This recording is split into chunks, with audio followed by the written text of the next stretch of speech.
nih Pak Anies? Ya seru ngobrol sama teman-teman generasi masa depan. Mereka adalah orang-orang yang lebih punya banyak besok daripada kemarin. Karena itu percakapannya banyak soal bagaimana untuk masa depan. Jadi seru tadi. Mas Anies, tadi kan salah satu komitmen yang Mas Anies janjikan untuk pemberantasan korupsi adalah mengesahkan RUU perampasan aset. Tapi kan itu selalu mandek nih Mas di parlemen. Nanti strateginya seandainya terpilih jadi presiden gimana tuh Mas? Komunikasi dengan parlemen. Ya, jadi satu komunikasi. Yang kedua, yuk bagi seluruh masyarakat yang mengharapkan RUU itu untuk disahkan, dukung partai-partai yang mau mengubah RUU itu atau mengesahkan RUU itu. Jadi kekuatan untuk mengubah agar disahkan menjadi lebih kuat. Masyarakat juga saya rasa menginginkan itu dikerjakan.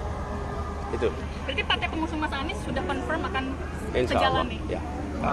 Lalu saya ingin sampaikan juga, tadi banyak yang disampaikan oleh teman-teman obrolan dalam itu tentang kebutuhan rumah bagi generasi Z. Ini salah satu agenda utama kita, melakukan reformasi KPR. KPR untuk semua, itu judulnya. Kita ingin agar kredit perumahan rakyat jangan menjadi kapan punya rumah, tapi kita menginginkan agar aturan-aturan untuk pinjam bagi pembangunan rumah itu dimudahkan, supaya mereka-mereka yang bekerja di sektor informal, non-formal itu bisa mendapatkan akses. Yang kedua, mereka yang bekerja independen, seniman, budayawan, tokoh agama, tokoh sosial, tokoh masyarakat, itu orang-orang yang bekerja secara mandiri punya akses. Yang ketiga, lebih dari 85% dari masyarakat kita itu membangun rumah sendiri tanpa kontraktor, dan ini harus bisa mendapatkan akses yang sama. Dengan begitu, backlog rumah yang hari ini ada 12,7 juta orang yang ingin memiliki rumah tapi tidak bisa mendapatkan, itu akan bisa diselesaikan secara bertahap. Apalagi hari ini bank-bank milik negara, salah satu keuntungan terbesar adalah dari KPR. Nah, padahal bank-bank milik negara tugasnya membantu negara membuat rakyat punya rumah. Ada backlog 12 juta lebih, sementara bank milik negara punya keuntungan yang besar dari KPR. Harusnya justru kita lakukan reformasi, sehingga bank-bank milik pemerintah membantu membuat prosedur lebih mudah. Dari sisi OJK juga dibuat regulasi yang lebih mudah, supaya semua punya kesempatan untuk bisa mendapatkan akses KPR. Dan bagi generasi masa depan, memiliki aset rumah di masa muda, walaupun kecil, akan membuat mereka jauh lebih tinggi lonjakan kesejahteraannya, karena aset itu akan meningkat harganya terus-menerus. Ketika sampai kredit motor, mudah sekali aturannya. Kredit mobil mudah sekali aturannya. Sementara motor dan mobil sekali dibeli harganya turun. Mengapa untuk aset yang harganya turun dimudahkan kreditnya, sementara kredit untuk rumah yang asetnya akan meningkat justru kita persulit, rumit.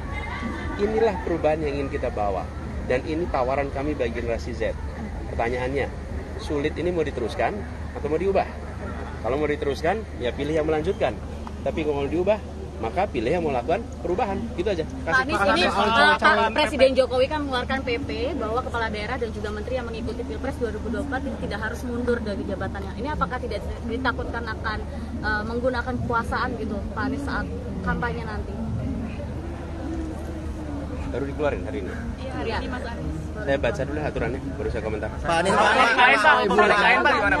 mengenai jadwal kampanye, Pak. Mana dulu, Pak? Juga tim ses yang juga mengarahkan kepada tim relawan apa yang akan dilakukan. Akan bergerak dari mana jelang kampanye ini nanti?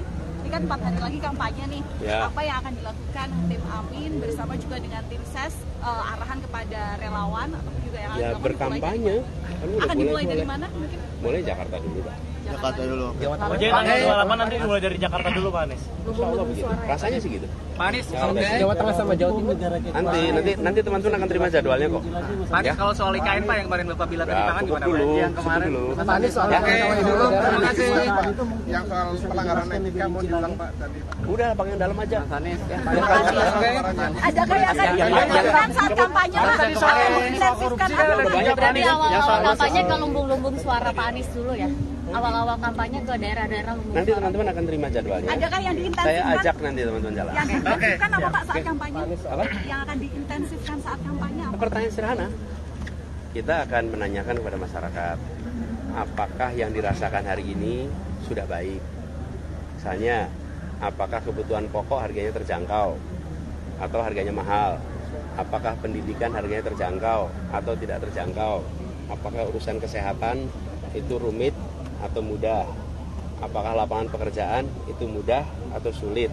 Kalau jawabannya sulit, tidak terjangkau, pertanyaan berikutnya, mau diteruskan? Kalau nggak mau diteruskan, ya kita lakukan perubahan. Nah, kami menawarkan perubahan. Apakah penegakan hukum tebang pilih atau tidak? Masyarakat itu menilai. Bila tebang pilih, kami tidak mau tebang pilih.